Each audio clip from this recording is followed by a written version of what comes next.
माझ्या भाच्याच्या वाढदिवसानिमित्त आज मी शाही पनीर करायचं ठरवलं आहे. त्याला खूप आवडतं. त्यासाठी अगदी पनीरची कोणतीही रेसिपी करायचं म्हटलं की ग्रेव्ही आलीच, पण जास्त करून कांदा टोमॅटोची जास्त ग्रेव्ही वापरली तर ते खायला खूप टेस्टी पण लागत नाही, नको वाटतंय. तर आज अगदी वेगळी मी ग्रेव्ही केलेली आहे. त्यामध्ये थोडंसं कांदा आणि टोमॅटो वापरलेला आहेच, पण त्याऐवजी आणखी काय एक पदार्थ मी वापरलेला आहे. त्यामुळे त्या ग्रेव्हीला इतकी छान टेस्ट येते, खूप टेस्टी लागतं. तर त्यासाठी मी केलेले आहेत कांद्या टोमॅटो बरोबर अगदी 15-20 काजू घेतलेले आहेत, तेही कांदा टोमॅटो बरोबर मी बारीक केले आणि थोडंसं वाटीभर पनीर घेऊन मी ते किसून घातलेलं आहे. आता ह्याची तुम्ही पेस्ट केली तरी सुद्धा चालते.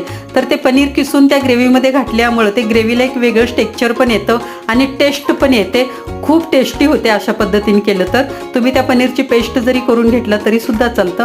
आणि पनीरचे क्यूब घातले त्यामध्ये आणि वरून हे मलई घातलं. हे खूप टेस्टी आपलं शाही पनीर तयार आहे.